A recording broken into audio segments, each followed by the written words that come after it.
guys! Welcome back to my channel. So for today's video, ayan, nandito tayo ngayon sa puno ng mulberry. So ito po guys, ang mulberry po ay napakaganda po sa katawan at vitamin C, at ang dahon po niya ay pwede rin naman pong gawin mulberry tea. So ayan guys, kukunin natin ang mga bunga nito. Pwedeng red, pwedeng black kapag hinog na.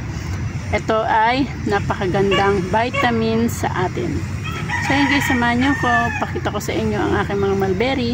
Guys, alam nyo ba guys, ang variety nito ay Illinois. So ayan o. Sobrang hinog na siya. Ayan. At napakadali rin po niyang itanim. Medyo maniba-niba pa lang siya. Ayan guys. O, ang technique po para dumami ang ating mulberry ay puputulan po natin ng mga ganyan po. Tingnan niyo po siya. Pinutulan ko po siya para mas marami po ang maging bunga niya. Ayan guys. O, diba ang gandang tingnan? At napakaganda rin yan sa katawan. Antioxidant, vitamin C, at anti-cancer. So, ayan. Namimitas tayo guys.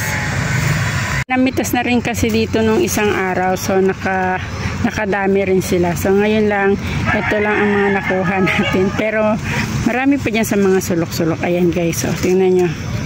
Ganyan po ang kagandahan kapag pinuputulan siya ng mga sanga. Ganito naman po kapag hindi pa siya hinog, nag-uumpisa pa lang siya. Ayan. Ang pagtatanim po nito ay lang po, kahoy. Parang mga 10 inches lang po na ganito. 10 inches yan. 10 inches na ganito ay napaka-easy nyo na po siyang itusok lang sa lupa. Mga ilang araw po ay meron na agad siyang magiging ganitong talbos. Ganyan. Easy lang, mas magandang pang negosyo to guys. Kaya lang kasi ako ay nagtatrabaho, alam niyo naman, hindi ako makasingit sa aking, pero kung gusto niyo po, pwedeng humingi ng mga puno nito ng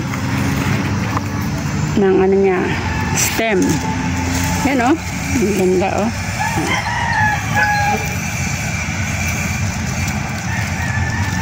Lang po siyang itanim, lang siya, sanga lang siya, pwede na siyang mamunga ng napakadami. Ito po ay isang sanga lang siya. Isang sanga lang siya. Tapos, trim ko lang siya, tinrim. And then, ayan, nagsanga-sanga lang siya at namunga na siya ng ganyang kadami. Ayan, o. Ayan. Kunin lang natin yung hinog kasi tsaka marami pong nangunguha rito, yung mga dumadaan. Pag nakikita nila, kumukuha sila. Kinakain nila. Hanggang baba siya ay meron siyang bunga. Mayroon na rin po ako sa amin ito sa lugar namin. Kagandahan nito kapag tinatalbusan mo siya or ginugupitan mo siya, mas lalong dumadami ang bunga. So ayan guys, tingnan niyo po siya. Ayan. Ang dami-daming bunga. At hindi po siya alagain. Tusok mo lang siya, at kapag meron kayong mga nabubulok na mga gulay-gulay, pwede niyo siyang ilagay sa puno. Oh.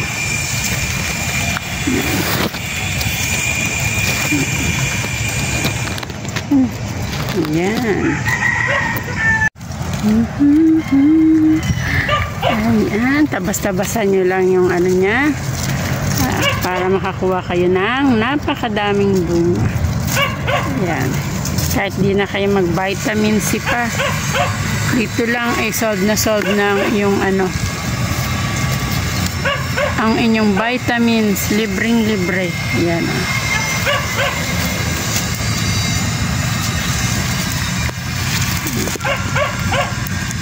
Ayan, diba guys, hitik sa bunga. Ayan. Pwede rin siyang pang negosyo kasi yung sanga-sanga lang niya, pwede nang itanim, ibenta. Ayan. Pwedeng ibenta guys. Ayan. Pero kung talaga Pwede rin manghingi sa akin, kaya lang sa mga malalapit lang, nabibigyan ko kayo ng ganito. Ganito lang siya guys. Okay na siya. Daming hinog. Kahit saan ka guys. Ayan. Kaya ang tip ko sa inyo, kapag meron kay mulberry, i-cut nyo lang po siya. Para dadami rin naman po yung sanga niya at mamumunga ng marami. At mahaba pa at malulusog.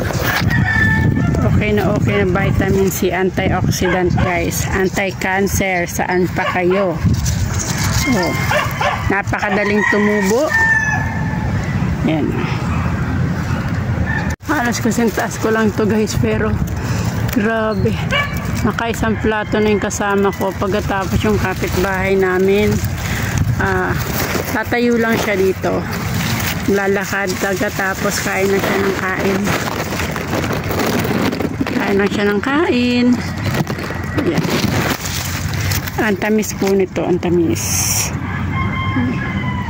Ang tip ko, para dumami ang bunga, dapat nakatrim ang inyong mulberry. Tingnan niyo siya guys, ganyan lang siya, ganyan ko lang siya lagi ginagawa. Kapag medyo mataas na at wala namang bunga na magugunting, ay anahin ko na siya, ititrim ko na siya. Ayan, nag-uumpisa uli. Kasi tinrim ko siya nung mga nakaraang araw. So ayan naman ang bunga niya uli. Pas may mga bunga pa siya, marami. Guys, nakapag-harvest na tayo ng mulberry. Ayan po siya guys. Sana po makakatulong sa inyo ang tip kung paano dumami ang bunga ng mulberry. So ayan, maraming salamat po at magandang buhay. Thank you for watching. Bye bye.